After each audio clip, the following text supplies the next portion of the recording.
Allez lire le parcours d'un battant qui est disponible depuis le 22 octobre et qui fait compétition au livre d'Olivier Niquette. Un livre franchement intéressant qui sert à quelque chose. Voilà. Non, salut, Étienne.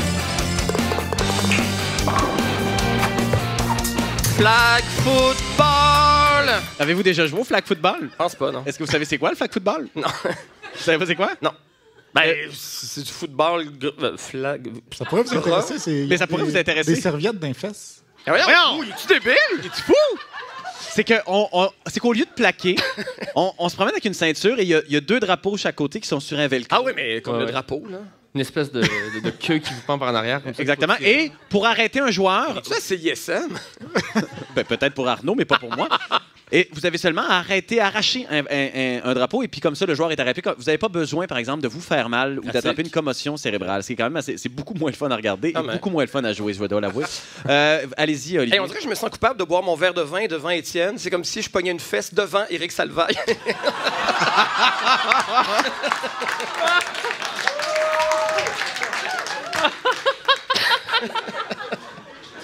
Contrairement à Éric, Étienne est traité. Continuez, Olivier. Oh! Hey, c'est votre ami?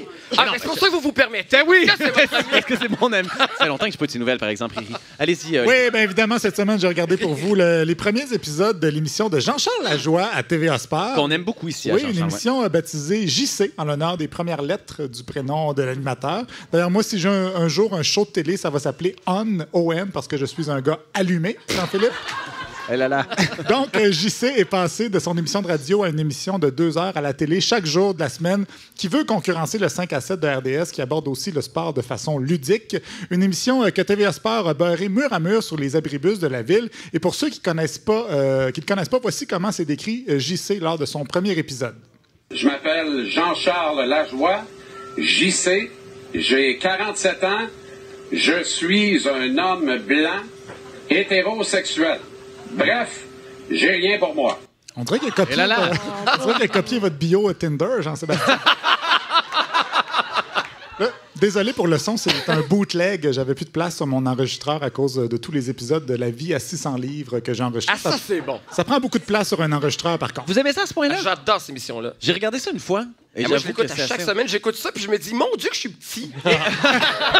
Et vous irez voir, je pense que c'est dans le New York Times de cette semaine, il y a un dossier sur tous les joueurs de football, les anciens joueurs de ligne qui ont un immense problème de poids parce que c'est des gars qui sont sportifs professionnels à 400 livres. Quand ils arrêtent, ben ils s'assoient sur... à manger du spaghetti. Exactement, Jean-Sébastien. Voilà. OK, continuez. Oui, ben on retrouve évidemment ce qui a fait le succès de JC à la radio, mais à la télé. Entre autres, JC qui met des syllabes de trop à des mots. Mais mea culpa, mea maximilia culpa. Donc, Maximilien? Oui, mea culpa qui veut dire ma faute en latin, mea maxima culpa qui veut dire ma plus grande faute, et mea maximilia culpa qui veut dire n'est pas Bernard Landry qui veut. Autre classique importé de l'émission de radio de JC, Régent Tremblay qui parle de son argent.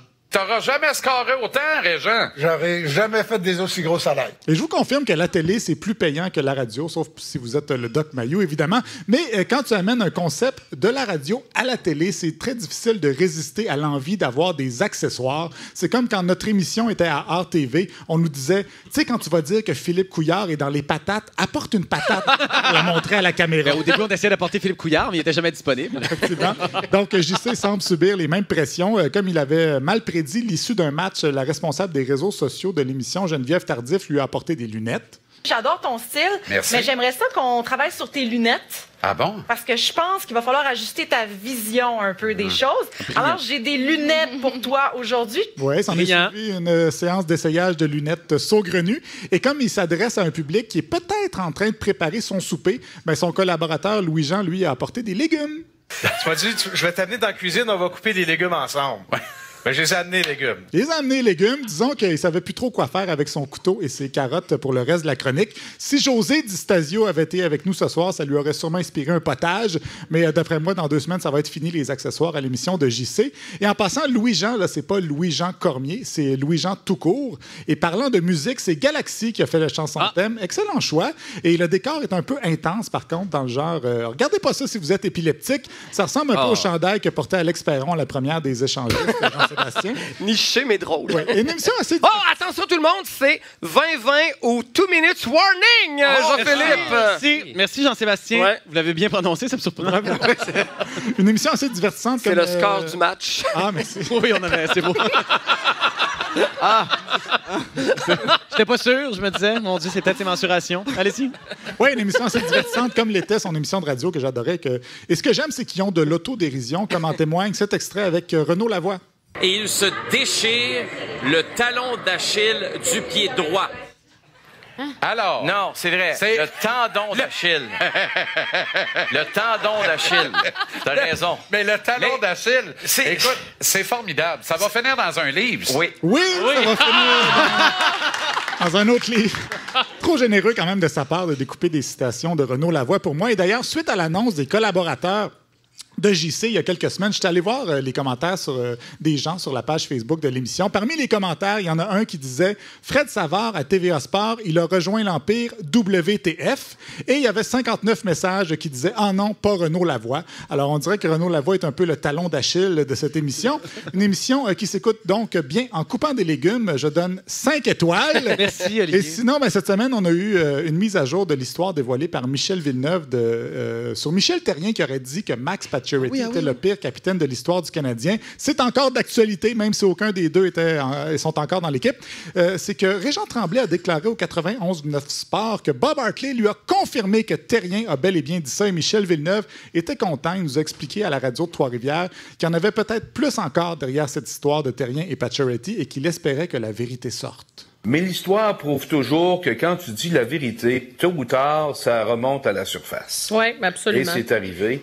Bob Hartley l'avait, puis là, j'espère qu'il y aura un journaliste avec suffisamment de couilles. Je pense qu'on a perdu Michel, malheureusement. Je trouve que c'est une belle métaphore du journalisme sportif. Dès qu'ils parlent de leur courage de questionner l'organisation, la ligne coupe. Je pense qu'on ne le saura jamais, effectivement.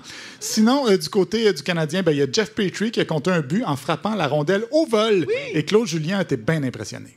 On sait que Petrie a du sang dans lui. Du sang dans lui, il y a une famille de baseball. Il y a du sang dans lui, environ 5 litres selon Doctissimo.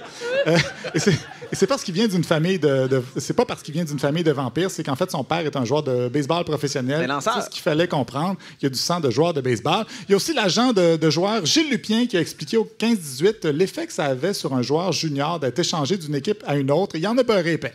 C'est le changement de ville. C'est un rejet, c'est un divorce pour certains, et puis certains autres, mais c'est comme de l'huile dans une poêle.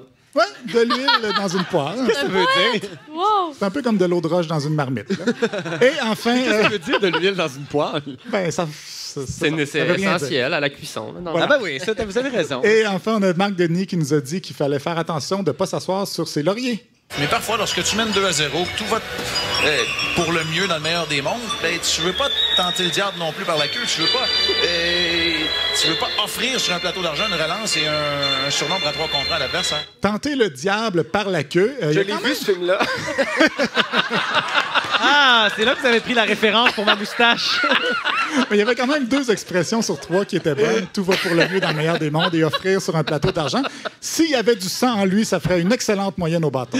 Merci, Olivier Niquette. Bravo! Hey, es-tu bon, Olivier? C'est le meilleur.